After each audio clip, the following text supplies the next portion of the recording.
여러분 안녕하세요. HSK 대표 강사 최은정입니다. 자, 오늘은 조금 쌀쌀해진 날씨 속에서 우리 시험 쳐봤는데요. 날씨가 추우면 좀 더 긴장하지 않았을까 걱정이 됩니다. 그런데 오늘 시험은요. 지난 시험과 비교했을 때 큰 차이는 없는 시험이었어요. 단 좀 분석을 하면서 제가 몇 가지 지적할 것들은 얘기해 보도록 할게요. 자, 듣기 같은 경우는요. 역시 거의 불러주는 그대로 답이 나왔었기 때문에 뭐 항상 거의 비슷한 수준을 유지하고 있다고 생각하시면 될 것 같고요. 독해 일부분 특히 어려운 단어 정말 없이 무난하게 잘 나왔고요. 독해 이 부분 같은 경우에는 우리 A, B, C 순서 내용에 맞게 나열하는 거 너무나 명확하게 첫 번째는 두 번째는 이런 표현들이 나오는 문제가 한 문제가 아주 눈에 띄었었고요. 수이란, 但是처럼 우리 관련사를 이용하는 문제 한 두 문제 정도, 그리고 대명사 앞에 나왔던 거 쩌나 나나 타 같은 이런 대사들을 이용해서 이미 한번 앞에 나왔기 때문에 그 다음에 지칭할 수 있는 것들을 이용해서 푸는 문제도 한 두 문제 정도 출제가 되면서 5문제는 굉장히 명확했고요. 나머지 5문제도 앞을 찾기는 그렇게 어렵지 않았던 것 같습니다. 자, 독해 3부분 조금 그래프를 한번 올려봤어요. 왜냐하면 우리가 보통 독해 3부분 같은 경우에도 4급의 경우는 거의 그대로 요 표현 위에 있고 딱딱 찾아져요. 근데 오늘은 좀 전체 내용을 읽어야 하는 것들이 지난 시험 전에 우리가 봤던 것들보다는 조금 비율이 많아지면서 우리가 흔히 유추형이라고 하죠. 딱딱 답을 바로 받아먹는 것보다는 조금 생각을 해야 되는 문제들이 한 대여섯 문제가 되면서 평소에 한 두세 문제였던 거에 비해서 한 2배 정도 많았다라고 얘기할 수 있겠고요. 자, 쓰기 일부분. 쓰기 일부분은요. 전체적으로는 쉬웠는데 한 두세 문제가 조금 까다로워서 우리 학생들이 요거 조금 틀릴 수 있겠다라는 생각이 드는 포인트가 좀 있었어요. 그래서 그래프 낮지 않아요. 그리고 쓰기 이 부분. 쓰기 이 부분 같은 경우는요. 이게 참 어떻게 보냐에 따라서 되게 달라질 것 같은데 저는 개인적으로는 어려웠다고 생각합니다. 왜냐하면 그 단어만 보면 별로 어렵지 않은데 그림과의 연관성을 만드는 게 굉장히 어려웠던 것 같아요, 오늘은. 그래서 그 단어만 안다고 해서 그림을 반영하기가 굉장히 힘들지 않았나. 그래서 우리가 요 그래프를 그릴 때는 단어의 수준만 일단 표현을 한 건데요. 사실상 작문을 하는 걸로 친다면 이렇게 올려도 될 것 같아요. 굉장히 여러분이 체감상 느끼는 난이도는 있었을 것 같다라고 판단이 됩니다. 자, 그러면 우리 몇 가지 문제들 보면서 한번 다시 체크해 보도록 할게요. 제가 오늘 목 상태가 좀 좋지가 않아요. 그래서 강의하면서 하는 거 좀 이해해 주셨으면 좋겠고요. 독해 제 1부분입니다. 먼저 위에 나와 있는 단어들 한번 쑥 훑어보고 넘어가도록 할게요. 비루라는 말은 접속사예요. 그래서 문장 제일 앞에 툭 던지면서 앞에 얘기했던 것에 대해서 예를 들어 이런 것들이라고 구체적인 설명이 들어갈 때 쓰게 되시고, 차부도라는 말은 형용사로 너무 잘 아시죠? 네, 비슷하다 라는 뜻을 나타내게 되고요. 띠디엔 지점이나 장소를 나타내는 명사 성격이겠네요. 공리 킬로미터를 나타내는 양사예요. 우리 양사는 앞에 필수적으로 뭐가 오죠? 양사는 앞에 수사가 오게 되어 있어요. 그래서 나중에 숫자 개념이 있으면 우리 무조건 공리 찾아서 넣을 수 있을 것 같고요. 현금, 시엔진이라는 말도 명사. 그래서 명사 2개인 걸 빼고 나면 너무나 다른 품사들이 있기 때문에 비교적 쉽게 풀이가 될 것으로 보입니다. 자, 그러면 46번부터 非常抱歉 정말 죄송합니다. 슈아카지라고 하면 우리 이제 카드를 긁는 기계가 되겠는데요. 모르면 그냥 뭐가 고장 났구나 하고 넘어가셔도 돼요. 现在只能收 지금은 오직 뭐만 받을 수 있습니까? 하고 목적어가 비어 있어요. 목적어 기본적으로는 명사가 필요하죠. 자, 상황이나 여러 가지로 봤을 때 시엔진 현금을 받을 수가 있는 상황이 되겠고요. 자, 47번입니다. 깡지에 따오 통知제가 방금 통지를 받았는데요. 민환연 추더 하고 주어가 빠져 있는 상태예요. 내일 저녁 공연의 으흐는 환더 무엇으로 바뀌었죠? 학교의 체육관으로 바뀌었습니다. 라고 했어요. 주어가 될 수 있는 거 역시 품사는 기본 품사 명사여야겠죠? 그래서 여기 명사 하나 남은 거 있었어요. 장소가 어디로 바뀌었다 라고 하시면 되겠고, 48번 这两台이 2대의 冰箱的样子 2대의 냉장고의 모습이 보기에 어떻다? 서로 의아한데 가격은 차, 很多 되게 차이가 많이 납니다 라고 얘기했습니다. 그렇다면 모양은 어떤데? 서술어가 될 수 있는 성격 뭐밖에 없죠? 형용사 차부터 비슷한데 가격 차이가 많이 나네요 라고 얘기하시면 되겠고요. 49번. 자, 1000이라는 단위 보이시죠? 그렇다면 우리가 꽁리를 가져와서 这次要跑 이번에는 우리가 달려야 해요. 好지라는 말은 굉장히 많다는 뜻을 나타내는 표현이에요. 예를 들어 며칠이나 라고 하면 好几天, 몇 년이나 好几年, 몇 번이나 好几次 이런 식으로 그래서 몇 천 킬로미터나 달려야 합니다. 해서 정답은 D가 되시겠어요. 자, 이제 뭐 남은 거는 A겠지만 상황을 한번 보시면 地球一直在变化之中 지구는 계속 변화하고 있는 중인데요. 예를 들면 现在是森林的地方 지금은 이다 뭐 地方 산림이었던 곳이 以前 예전에는 可能是 아마도 하양 바다였을지도 모릅니다라고 구체적으로 설명이 들어가면서 예를 들어 라는 표현 좋을 것 같습니다. 자, 별로 어렵지 않았죠. 일단 주어진 단어들 수준 되게 너무 낮았고요. 또 헷갈리는 거 이런 거 전혀 없었기 때문에 독해 일부분은 굉장히 무난했다라고 평가할 수 있겠고요. 독해 이 부분 아까 제가 말했던 너무나 명확했던 자 첫 번째는 두 번째는이 있어요. 그런데 우리가 어떤 배경을 깔지 않고 중사람한테 첫 번째는 이렇게 말하지 않겠죠. 따라서 B가 제일 처음에 들어와서 判断翻译的好坏라고 했어요. 이 번역이 좋은지 나쁜지를 판단하는 것은 하고 주어가 조금 길어요. 동사는 요 있습니다. 뭐가 있나요? 标准 기준이 있어요. 어떤 기준? 两条重要的 두 가지 중요한 기준이 있는데 그 중에 첫 번째가 이거, 두 번째가 이거 이렇게 나열해 주시는 그러니까 사실상 저는 뭐 해석을 한번 해봤지만 해석 안 하고도 그냥 충분히 답이 나오는 문제였고요. 관련사 문제 오늘 나왔던 거 한번 보시면요.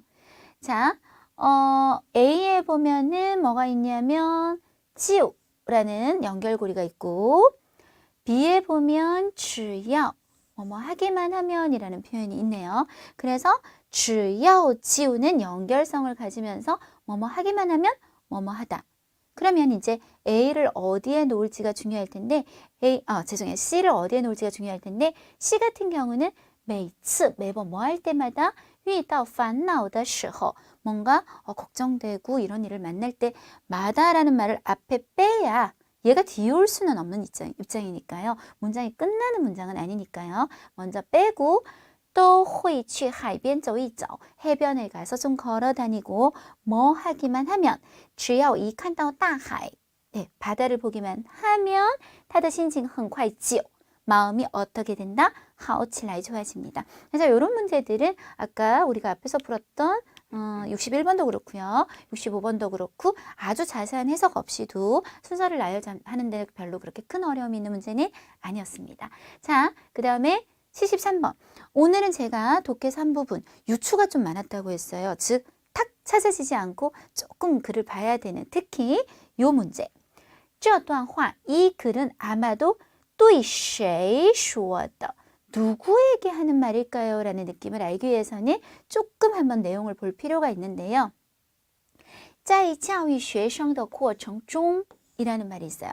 학생들을 교육하는 과정에서 如果 만약 뭐라고 하면 只批评不表扬 비판만 하고 애를 칭찬하지 않으면 学生会变得不自信 굉장히 자신감 없는 상태로 변할 것이고 우리가 보통 分号라고 해요. 세미콜론이라고 보통 얘기하시는데 병렬 관계를 나타냅니다. 앞에 이런 게 나왔으면 뒤에는 또 반대 상황에 대해서 병렬을 해주겠죠. 오직 칭찬만 하고 이번에는 비판을 또 하지 않으면 정반대 상황일 경우는 학생이 又容易骄傲 아주 교만해지기가 쉽습니다. 심지어는 会接受不了 不了라는 말은 can't의 의미를 나타내죠. 받아들이지를 못해요. 뭐를? 失败, 실패를 받아들이지 못해요. 所以 이 글의 주제이자 결론이에요. 找到合适的方法 아주 적합한 방법을 찾아내는 것이 관건입니다. 很关键 아주 중요한 것입니다. 라고 얘기한 것으로 봐서 주로 교육을 할 때 그리고 학생이란 말이 계속 반복되어서 나온 것으로 보아서 누구한테 하는 얘기겠다. 정답은 C, 교사한테 하는 얘기겠구나 하고 알 수 있겠죠? 자, 75번. 이것의 출현은 일단 이것을 우리가 한번 찾아보는 것이 중요하겠고요. 무엇과 요관이라는 말. 관계가 있는가? 그러면 일단 이 네 글자는 어디서 나왔냐면 여기서 처음 나오죠, 지금. 그런 다음 뒤로 훑으면서 관계가 있다는 말을 한번 찾아볼 거예요.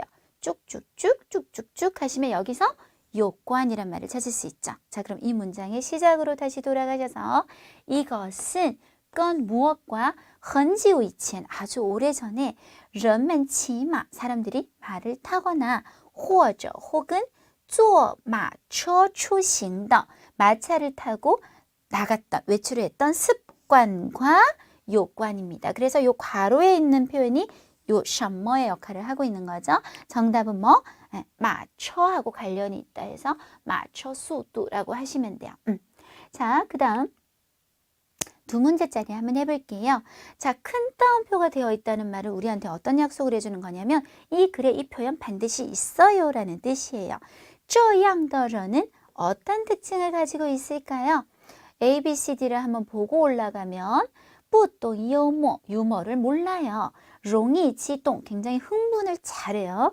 不够自信, 충분히 자신감을 갖고 있지 못하고 有些粗心, 두껍다, 마음이 두껍다는 말은 좀 부주의하고 덜렁덜렁거립니다. 자, 这样的人 여기 있어요. 쭉 뒤로 읽으시다가 A, B, C, D에서 나온 내용과 유사하거나 똑같은 표현이 나올 때 멈추실 수 있을 거예요. 他们总是羡慕别人, 항상 다른 사람을 부러워합니다. 없었고요. 怀疑自己, 자신을 의심합니다. 없었어요. 他们看到了别人的优点, 그들은 다른 사람의 장점을 보게 되고 发现, 뭐를 발견하며 목적어 조금 길어요. 아, 나는 없구나 하는 것을 발견하게 되면 于是, 그래서 어떻게 해요? 변하는 정도가 어떻게 된다? 不自信이라는 말에서 가장 비슷했던 말은 정답은 C가 됩니다. 두 번째 문제로 계속 하실게요. 자, 여기까지 우리가 봤다는 거 일단. 자, 두 번째 문제는 만약에 우리가 다른 사람을 부러워하면 뭐 하는 게 가장 좋아요? 라고 얘기했어요. 자, 이 뒤에 내용에서 바로 시엠무 비에런을 한번 찾아볼게요. 여기도 시엠무라는 말이 나옵니다. 이런 부러워함은 并没有任何好处, 좋을 게 없어요. 它不会让我们变得更好, 우리를 좋게 바꾸지 않아요. 자, 한 번 더. 만약에 당신이 정말 또 시엠무 이거를 어떤 다른 사람을 부러워한다면 就应该多向他学习. 그래서 똑같은 표현을 찾아볼까요? 답은 B가 되는데 요거는 구문 알아두세요. 向 사람, 学习라는 구문은 진짜 그 사람 쪽으로 뭐 책상을 딱 옮겨서 공부한다는 뜻이 아니라 그 사람을 본받다, 누구 보고 좀 배우다 라는 뜻으로, 그래서 글을 보고 많이 배우세요. 글을 보고 많이 본받아 보세요 라는 뜻으로 받아들이시면 되겠습니다. 자, 쓰기 일부분이세요. 형용사 수렴은 형용사가 서술어가 되는 문장을 형용사 수렴은 我很好처럼 好. 형용사가 서술어가 되면 우리가 갖게 되는 가장 좋은 점은 목적어가 들어올 필요가 굳이 사실 없기 때문에 그냥 주어, 형용사, 서술어 구조가 가장 핵심이 되고 주어 앞에 꾸미는 관형어가 만약에 더가 필요 없다면 쓰지 않겠지만 필요하면 이 더를, 그리고 형용사를 꾸미는 보통은 부사가 많이 들어오죠. 그 중에서도 특히 정도 부사가 참 많이 들어옵니다. 很, 매우, 非常 이런 아이들, 매우 아주 하는 아이들이 많이 들어오게 되기 때문에 아주 길어봤자 이걸 정도, 네 가지 정도가 들어온다고 생각하시면 되겠어요. 자, 먼저 네 개가 있는데요. 항상 서술어를 먼저 찾아 놓으면 나머지를 좀 찾기가 쉬워요. 쭉 보시면 예, 正确, 맞다, 올바르다, 얘 말고는 서술어 역할을 할 수 있는 단어가 없죠. 그러면 형용사가 서술어니까 더 이상 목적어를 찾을 필요는 없어지겠고, 그럼 뭐가 정확하고 정확하지 않냐를 봤을 때는 명사성이 뭐밖에 없다는 점, 예, 비밀번호가, 그럼 끝났어요. 这几个는 분명히 비밀번호를 꾸미게 될 거고, 都라는 부사, 不라는 부정, 부사는 正确를 꾸미게 되면서 这几个密码, 이 몇 개의 비밀번호는 모두 정확하지가 않습니다로 가시면 되겠고, 동사가 서술어가 되게 되면 조금 더 길어질 수밖에 없는 이유는 뒤에 목적어가 들어올 수 있기 때문에, 물론 항상 동사가 목적어가 있어야 된다는 얘기는 아니죠. 있을 수도 있고 없을 수도 있지만 형용사 수로문보다는 길어질 가능성이 크다. 그래서 여기까지는 형용사 수로문하고 똑같아요. 주어 앞에 관형어 있을 수 있고요. 동사 앞에 부사어 있을 수 있고요. 목적어가 들어온다면 또 목적어 앞에 관형어가 한 번 더 들어가서 훨씬 호흡이 길어지는데 이때 부사어를 조금 더 우리 분석하면 동사 앞에 꾸미는 말들, 즉 부사어라고 하는 것들을 나열할 때 기본 순서는 보조개, 보는 부사, 조는 조동사, 개는 우리가 전치사를 원래 중국어로는 개사라고 하죠. 개사구, 전치사구, 보조개 순서로 많이 들어온다는 거 알아두시면 정말 도움되실 것 같아요. 자, 88번에 쭉 나열된 말 보시고 아까 제가 말씀드린 것처럼 먼저 뭐부터? 서술어부터 찾아봅니다. 너무나 명확하게 뭐요? 出来了. 그러면 이제 주어를 한번 찾아보도록 하죠. 뭐가 나왔을까요? 명사성이 두 가지가 있는데요. 다음 학기가 나오다는 말이 성립이 되지 않죠.课表, 네, 그렇죠. 수업표, 과정표가 나왔다. 그러면 우리가 주어 서술어를 찾았어요. 목적어는 없고요. 지금 더를 이용해서 관형어, 다음 학기에 课表가 이징, 부사죠. 부사, 보. 이미 나왔다. 순서는 다 끝난 것 같아요. 다음 학기 과정이 이미 나왔습니다. 자, 90번. 쭉쭉쭉쭉 보시면 동사를 먼저 찾아보도록 할게요. 동사로 보일 수 있는 게 취, 서술어 가능하실 것 같고 우리 두처라는 말 쓰죠. 차가 막히다도 가능할 것 같아요. 자, 그럼 두 개의 동사를 일단 냅두고 우리가 주어를 한번 찾아볼까요? 주어가 될 수 있는 명사는 이 중에 뭐밖에 없냐면 길. 그렇다면 이 둘이 짝이 핵심인 거예요. 길이 막힌다. 그런데 더가 있는 걸 보면 분명히 길을 꾸밀 거란 얘기죠. 어떤 길? 去大使馆的 대사관으로 가는 길이 이렇게 되겠습니다. 되셨죠? 그리고 두 막혀요. 어떻게 막혀요? 特别 굉장히 막혀요. 现在 지금은 앞에 붙어서 지금 굉장히 막히고 있습니다. 라고 했습니다. 88, 90번은 지금 목적어가 없이 동사 서술어에서 간단하게 끝나는 문형이었어요. 자, 93번 한번 가볼까요? 역시 서술어부터 찾아요. 너무나 명확하게 얻었죠. 그러면 주어 찾아볼게요. 누가 얻었을까요? 네, 그가 얻었겠죠. 더가 붙어 있는 걸 보니 얘는 누군가를 꾸며야 될 것 같고요. 그가 뭐를 얻었을까요? 존중을 얻었겠죠. 그래서 그는 얻었어요. 어떤 것에? 모든 사람들의 존중을 얻었다. 굉장히 기본 문형은 간단했어요. 자, 갑니다. 타추성더 이건 수식 성분이고 우리 서술어 될 수 있는 거 뭐 있냐면 러 붙어 있죠. 시야 하면 역시 따위가 되겠죠. 그러면 주어는 그날에 되겠습니다. 그래서 그날 어떤 그날? 그가 출생했던 그날은 내렸다. 이창 따위 아주 많은 비가 한바탕 내렸습니다. 자, 94번. 为任何人 네, 전치사 구조. 개사 구조 있고요. 停留라는 서술어부터 찾아볼게요. 머무르다 라는 동사가 나왔어요. 자, 时间이 있고요. 그렇다면은 얘도 목적어가 없는 것 같네요. 시간이 머물다. 그런데 보호이를 써서 뿌가 뭐죠? 부정부사 보. 호의가 뭐죠? 뭐뭐 하지 않을 것이다. 호의. 추측이나 가능성을 나타내는 조동사. 얘는 아주 순서가 보조개가 다 들어갔어요. 시간은 보조개. 뭐 하지 않을 것이다. 어떤 사람을 위해서도 딩리오 멈춰주지 않을 것이다. 목적어는 없는데 앞에 부사어가 보조개가 모두 나오면서 조금 여러분이 헷갈릴 수 있었다고 생각하고요. 자, 밑에 봅니다. 자, 동사부터 서술어부터 찾아보니까 요거예요.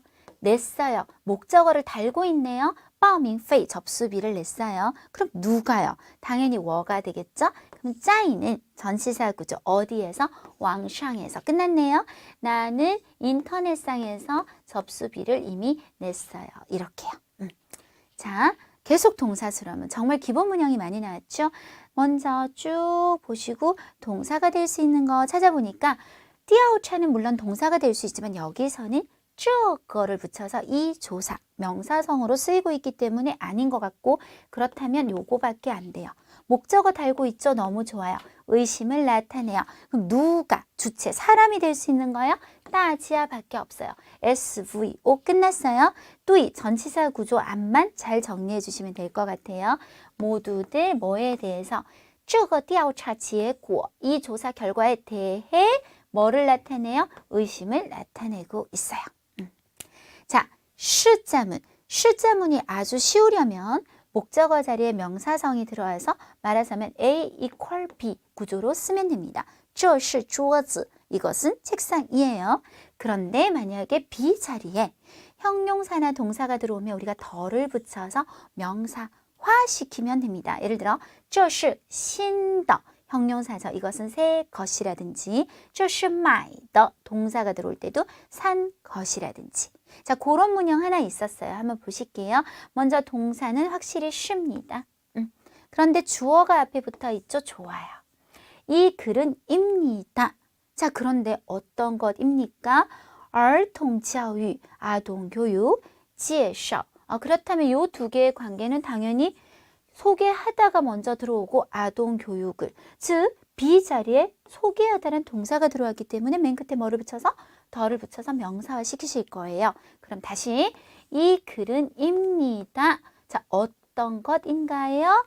아이들의 교육을 소개하는 것이죠. 이렇게 나열해 주시면 되실 것 같아요. 한 번도 빠진 적이 없다라고 말해도 될 것 같아요. 서술성 목적어를 가지는 동사. 무슨 뜻이냐? 보통 우리 동사는 목적어 자리에 명사나 대명사, 어쨌든 명사 성격이 많이 들어옵니다. 예를 들어 去 하면 중국어, 중국 명사잖아요. 칸 하면 电影 영화 명사죠. 그런데 어떤 동사는 뒤에 명사를 절대 목적으로 가지면 안 되고 형용사나 동사같이 원래 문장에서 서술어가 되던 아이들을 꼭 목적어 자리에 가져야 되는 동사들이 있어요. 이런 서술성 단어를 목적어로 가질 때 서술성 목적어를 가지는 동사라는 말이 나오는 건데요. 가장 대표적인 게 觉得 있으실 것 같아요. 자, 我觉得他 여기서 끝날 수가 없는 거예요. 나는 그녀를 느껴요? 그거 좀 이상하죠. 我觉得他很漂亮 목적어가 이만큼인 거예요. 형용사가 섞여 들어가서 나는 그녀가 예쁘다라고 생각하다. 이런 성격을 서술성 목적어. 한 번 더 해볼까요? 我觉得 나는 그녀가 应该学汉语 동사가 들어가죠. 중국어 좀 배워야 된다고 목적어 이만큼이에요. 동사가 들어가는 서술성 목적어 느낀다, 생각한다. 그래서 이때 觉得 같은 동사가 어떤 동사? 이런 서술성 목적어를 가지는 동사. 자, 그럼 밑에 옵니다. 그런 동사가 뭐가 보이냐면 바로 打算이라는 동사가 보여요. 觉得 같은 동사예요. 생각해 보세요. 打算中国 중국을 계획이다? 말이 안 되죠. 打算去中国 반드시 목적어 속에 동사가 꼭 들어가야 되는. 그래서 打算뒤에는 다시 한 번 더 동사들이 쭉 나열될 건데 어떤 동사들이 보이냐면 두 개가 보여요. 일단 去 가다가 있고요. 旅行 여행하다가 있네요. 동사를 나열할 때는 일어나는 발생 순서대로 일단 가야 여행을 하게 될 겁니다. 그래서 먼저 이 打算을 전체 서술어로 잡고요. 뒤에 넣을 때는 다시 취를 앞에 1번으로, 리싱을 2번으로 넣게 되실 거예요. 그 다음 6월이 있고 띠가 있죠. 6월 말 여기 갖다 붙이게 될 거고요. 자, 주어를 찾아야 되는데 주어는 하나, 삼촌이 되겠네요. 자, 슈슈는 打算, 그 다음 목적어가 무지 긴 거예요. 지금 목적어가 이만큼인데 그 안에서 다시 6월 말에 또 취 갈 거예요. 야조에 가서, 아시아에 가서 旅行 여행을 할 이 두 가지 서술성 목적어를 가지고 打算 계획이다 라는 구조로 돌아가시면 되겠습니다. 해서 우리가 쓰기 일부분 한번 살펴봤는데요. 제가 볼 때는 한 두 문제 정도 방금 했던 문제랑 아까 시간은 뭐 멈춰 주지 않는다. 그거 정도가 조금 까다로울 수 있었다고 생각하고요. 자, 오늘 한번 보시면 찡즈가 지금 등장을 했어요. 자, 찡즈, 거울, 그리고 지금 쳐다보고 있죠. 여기서 이 동사를 몰랐다면 아마 장문이 힘들지 않을까. 거울을 비춰보다가 반드시 필요할 것 같아요. 그쵸? 비춰보다. 그 동사를 몰랐다면 굉장히 장문이 힘들었을 겁니다. 照镜子라고 하죠. 네. 저 원래 한자 잘 적거든요. 근데 전자 이거에 되게 약해요. 照镜子. 그래서 이 표현이 오늘 되게 중요했을 것 같고 아까 제가 처음 강의를 시작할 때 얘기했던 것처럼 이게 그림하고 단어하고 연결을 하기 위해서 또 다른 표현이 들어와야 되는 것들이 오늘은 너무 많았어요. 특히 이 표현을 한번 보시면 막상 그림은 뭐냐면 주사를 맞다죠. 그럼 주사 맞다는 표현을 몰라서는 연결을 할 수가 없는 거예요. 따전이라고 하죠. 침을 맞는다라고 얘기해요. 그죠?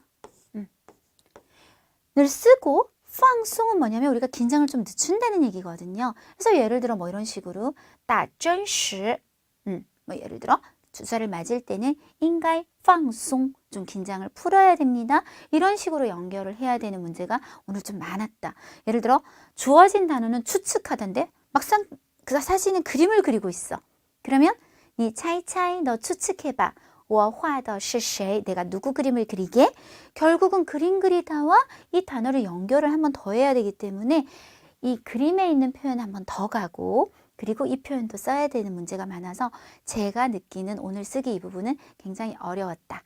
자, 라고 생각이 됩니다. 이렇게 해서 우리가 오늘 11월에 있었던 시험 한번 쭉 훑어봤는데요. 자, 항상 시험은 그래요. 뭐 어려울 때도 있고 쉬울 때도 있고 왔다 갔다 하겠죠. 그렇지만 4급 같은 경우는 기본적으로는 항상 이렇게 변함이 없는 난이도가 있습니다. 왜냐면 위에 5급, 6급이 뻔히 있는데 4급이 막 5급을 이렇게 초월하면서 어려워지지는 않겠죠. 그래서 항상 그 범위에서 왔다 갔다 하는 부분이기 때문에 여러분이 사실 총평특강 한 3, 4회만 좀 듣고 그리고 열심히 표현들 외워주시고 한다면 4급은 충분히 좋은 성적 나올 거라고 생각합니다. 수고하셨습니다.